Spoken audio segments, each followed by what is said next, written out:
이게 바로 꼭 먹고 알 먹고죠. 내가 월세도 받고 수익 차익도 얻을 수 있는 그런 투자라는 거죠. 안녕하세요, 족장입니다. 제가 오늘은 초보자들이 누구나 쉽게 접근할 수 있는 1층 상가를 보여드릴 거예요. 상가 투자를 하고 싶으신 분이라든지 아니면 월세 투자를 받고 싶었다 하시는 분들께서는 영상을 끝까지 보셔야 될 겁니다. 지금 당장이 아니더라도 분명히 어느 순간에 그러한 목표가 있다면 월세를 받을 일이 있거든요. 그 월세를 받기 전에 제 영상을 참고하시면 훨씬 더 좋은 상가와 더 좋은 월세 수익을 얻을 수 있을 거라 생각합니다. 자, 그럼 저를 따라와 보시죠. 제가 이번에 보여드릴 상가는요, 2022 타경 108519번이고요 물건 번호는 2번입니다 소재지는 충청남도 천안시 동남구 청땡땡땡이고요 SW이라는 빌딩입니다. 대지권은 4.7평, 건물 면적은 24평입니다 24평. 감정가는 11억 7천만 원인데요 한번 유찰돼서 8억 2천만 원입니다 8억 2천만 원. 그러면 정말 큰 돈이죠. 큰 돈이지만은 영상을 끝까지 보시면은 8억 2천만 원짜리를 사기 위해서는 내가 이 정도의 돈이 필요한 거구나. 내가 일시적으로 들어간 돈은 이 정도 돈이고 나중에 최종 세팅이 된다 그러면 나의 돈이 정말로 얼마 들어가지 않는구나를 제가 보여드릴 거예요. 임차인은 족발땡시장입니다. 족발땡시장. 족발집 프랜차이즈 중에서는 굉장히 유명한 프랜차이즈죠. 족발땡시장. 임차인은 보증금 6천에 월세 300만 원을 내고 있다라고 신고를 했습니다. 이 임차인은 말소 기준 권리보다 이후에 임차를 했기 때문에 임차인의 보증금은 저희가 책임질 거는 없습니다. 자, 그러면 사진을 먼저 보겠습니다. 사진을 먼저 보니까 이렇게 좋은 빌딩에 위치한 것 같고요. 그리고 이렇게 우리가 많이 알고 있는 역전 할머니 맥주가 보이고요. 여기 있습니다. 위치가 그래도 코너네요. 코너. 그쵸? 코너 상가고 이렇게 두 칸을 쓰고 있습니다. 이렇게 해서 이렇게 한 칸, 이렇게 한 칸. 두 칸을 쓰고 있는 것 같고요. 내부를 보니 지금 영업을 하고 있는 것 같네요. 평면도는 이렇게 되어 있습니다. 두 개 호실을 쓰고 있는 거고 지금 나와 있는 이 한 개 호수 같은 경우에도 지금 경매로 나와 있습니다. 그래서 총 3개 호수가 경매로 나와서 진행하고 있습니다. 먼저 우리는 상권 분석을 먼저 해야 되는 거거든요. 여기에 누가 쓸 것이냐, 어떤 사람이 쓸 것이냐, 그리고 누구한테 이 점포를 줄 수 있겠느냐, 이 부분을 우리 생각을 해야 돼요. 그래서 저 같은 경우에는 지도를 보고 나면은 여기는 뭐가 들어올까? 이거를 먼저 생각을 하거든요. 그냥 봤을 때는 내가 막연하게 뭐가 들어올까에 대해서는 굉장히 긴가민가해요. 초보자분들께서는 그냥 봤을 때는 뭐지? 어떻게 알아? 지도만 보고 어떻게 알아? 그런데 지도만 봐도 누구나 알 수 있습니다. 초보자들도 누구나 가능합니다. 제가 얘기하는 것을 끝까지 들어보시면요. 이런 이유 때문에 가능하구나. 내가 그동안은 관심을 가지지 않았기 때문에 몰랐던 것이지 관심을 조금만 가진다 그러면 누구나 알 수 있을 것입니다. 자, 볼게요. 이 지도를 보면은 일단은 먼저 주변에 아파트가 많이 있냐 없냐 이걸 많이 보셔야 되거든요. 아파트라는 거는 사람이 밀집해서 살기 때문에 상권에 굉장히 큰 영향을 미칩니다. 봤더니 요렇게 여기 아파트가 둘러싸여 있어요. 그죠? 아파트가 둘러싸여 있습니다. 그렇다면 이 아파트에 있는 세대원들이 어디 가서 소비를 하겠느냐 보는 거예요. 이 아파트에 사는 사람들이 걸어서 갈 수 있는 상권이 있느냐 없느냐 이걸 먼저 보거든요. 자, 볼게요. 여기 있는가 없는가. 지도를 조금 더 축소해서 봤습니다. 자, 그러면 방금 봤던 데가 여기에 있는 곳이고요. 지금 봤던 아파트들이 이렇게 둘러싸여 있습니다. 이렇게 있는데, 자, 그렇다면은 지금 여기 하늘채에 있는 사람들은 어디서 소비를 할 수 있을까요? 블루밍, 하늘채, 수자인, 휴먼시아, 이 사람들은 어디 가서 소비를 할까요? 이 사람들이 나갈 수 있는 공간이 없죠? 나갈 수 있는 공간이 없다. 나갈 수 있는 공간이 있다 그러면 다른 곳 가서 소비를 하겠지만은 지금 여기 봤을 때에는 이 주변에 이 사람들이 나갈 수 있는 상권은 없다. 그렇기 때문에 방금 우리가 경매에 나왔던 그 지역에 가서 소비를 할 수밖에 없다라는 게 저는 눈에 보입니다. 그렇죠? 지도를 당겨도 보고 축소도 보고 이렇게 보는 거예요. 다시 지도를 이렇게 확대해서 봅니다. 자, 그러면 여기에 있는 사람들이 소비를 할 수 있는 공간은 어디다? 여기밖에 없다 라는 게 느껴집니다. 왜냐하면 상권이 뚜렷하게 있는 곳이 별로 없잖아요. 그러니까 맥주를 마셔도 그렇겠죠. 맥주를 마셔도 그렇고 고기를 먹어도 그렇고 가족들끼리 회식할 때도 그렇고 친구들과 만나서 회식을 할 때에도 제일 가까운 곳을 우리가 생각하게 되거든요. 제일 가까운 상권 어디냐 했을 때에는 여기예요.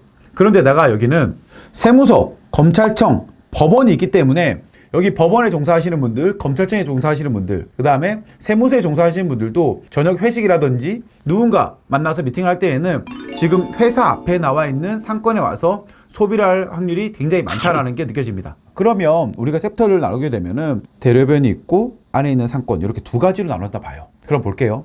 이 대로변에 있는 상권, 여기는 누가 들어올까요? 그리고 여기는 누가 들어올까요? 전 참고로 얘기 드리자면은 전 여기 가본 적이 한 번도 없어요. 하지만은 그냥 우리가 지도로 봤을 때는 전 이럴 것이다 라고 예측 추정을 하는 것이고, 혹시나 이 물건 입찰하시는 분들께서는 이 물건에 직접 가셔서 확인해 보는 거는 필수입니다. 아시겠죠? 제가 봤을 때 여기의 상권, 여기 상권은 누가 들어오냐 하면은 제 예상으로는 이곳은 학원, 병원이 들어올 확률이 많습니다. 그리고 여기에 이 안에 있는 상권은 아무래도 음식점 또는 술을 먹을 수 있는 곳이 들어올 확률이 많이 있습니다. 왜 그럴까요? 아까 얘기 드렸죠. 여기는 주거용도 많이 쌓여 있고 직장인들이 많기 때문에 그들을 맞는 상권들이 분명히 이루어질 거라고 저는 생각을 합니다. 그러면 그것들이 같이 공존할 수 있냐? 같이 공존할 수 있는 건 아니에요. 왜냐하면 술집에 들어와 있는데 학원이 들어올 수 있을까요? 들어올 수 있겠지만은 학원이 들어오기 위해서도 어느 일정한 요건이 필요한데요. 그런데 유흥이 들어와 있는 곳이라든지 노래방이 들어와 있다든지 이렇게 많이 들어와 있다 그러면 학원이 입점하는데 굉장히 불리한 면도 있고요. 그 다음에 학원이 3층에 있어. 근데 4층에 노래방이야? 그럼 학원이 잘 될까요? 아니라는 거죠.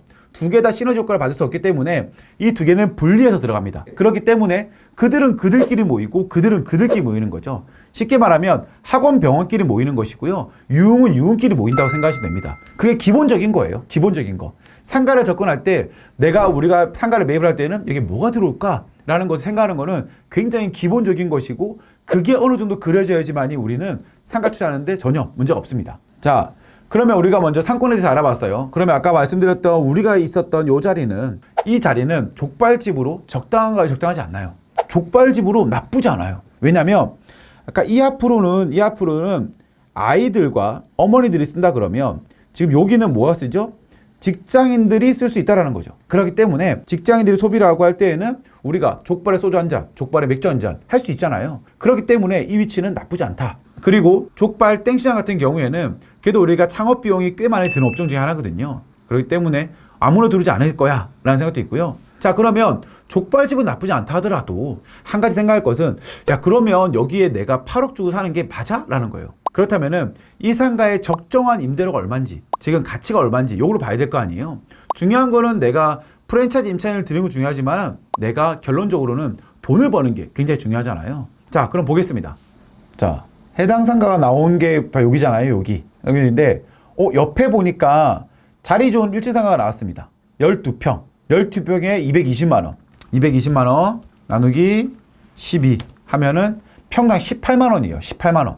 자, 바로 옆에 또 볼게요. 여기 또 있네요. 빵집 나왔는데 217만 원 나누기 12평 하니까 18만 원. 두 개가 거의 한 18만 원에 나와 있네요. 평당. 밑에 거 볼게요. 가장 잘 되는 치킨 브랜드 30평에 300만 원. 야, 요거는 어딘지 알겠다. 앞에서 얘기 드렸던 두 개는 잘 모르겠는데 여기 보니까는 1억 5천에 300인데 청담동에서 가장 잘 되는 치킨 브랜드. 야, 저게는 요거 같은데 요거? 치킨 브랜드가 몇 개 없잖아요, 이 건물에. 그죠? 요거 같아요. 요게 보니까 얼마다? 1.5억에 300만 원. 자, 그런데 여기서 지켜볼 것은 평당 10만 원이잖아요. 10만 원인데 중요한 거는 여기 보증금이 높아요. 보증금이. 원래는 여기가 한 5천만 원 정도가 적당한 것 같거든요. 이걸 월세로 좀 환산한다 그러면 제 생각에는 월세가 한 400만 원 정도 되면 적당한 생각합니다. 400만 원. 자, 400만 원이 적당하다 그러면 나누기 30은 13만 원. 13만 원. 자, 그러면 볼게요. 교촌이 있네요.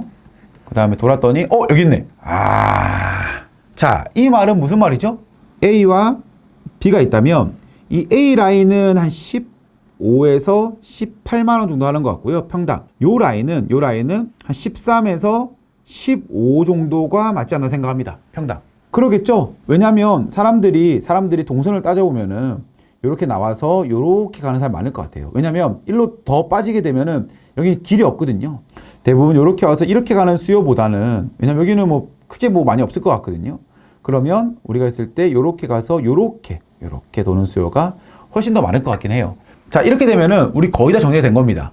우리 지금 24평이고 곱하기 13만 원 하면 얼마죠? 312만 원. 그러면 여기는 안전하게 받을 수 있는 거. 안전하게 받을 수 있는 거는 312만 원 정도 될 것 같고요. 좀 더 공격적이다 그러면 24평 곱하기 15만 원 하면은 15만 원 하면은 360만 원이죠. 그러면 안전하게 보면 312만 원, 공격적으로 보면 360만 원 되는 거예요. 이렇게. 자, 그렇다면은 이 상권을 봤을 때 제가 봤을 때는 지금 당장은 모르겠지만 금리가 좀 낮아지고 한다 그러면 상권이 그렇게 나빠 보이진 않거든요. 그랬을 때 한 5% 정도 또는 한 5.5% 정도 되면은 매각이 가능하지 않을까라고 생각을 해요.